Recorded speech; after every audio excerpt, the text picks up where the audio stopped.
બે દિવસથી આયા જ્યાં બોટાદ માર્કેટિંગ યાર્ડ ખાતે જે વર્ષોથી જે ખેડૂતોનું જે લોહી ચૂસતા હતા વેપારીઓ જે કરજા નામે જે ખેડૂતોની ઉઘાડે લૂંટ ચલાવતા હતા, ધોળા દિવસે લૂંટ ચલાવતા હતા, ભાજપ સરકારની તાનાશાહી ભાજપ સરકારને સાથે રાખી વેપારીઓ બે ફાર્મ જયારે લૂંટ ચલાવતા ત્યારે અમારા ખેડૂતો બે દિવસથી માર્કેટ યાર્ડમાં બેઠા હતા અને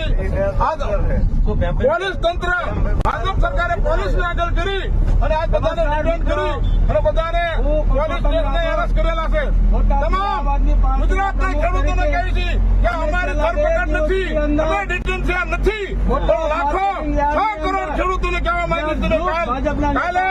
બોટાદ ખાતે મોટી સંખ્યામાં પધારો ખેડૂત શું છે ને દેખાડજો. આ વેપારીઓ માનતા નથી,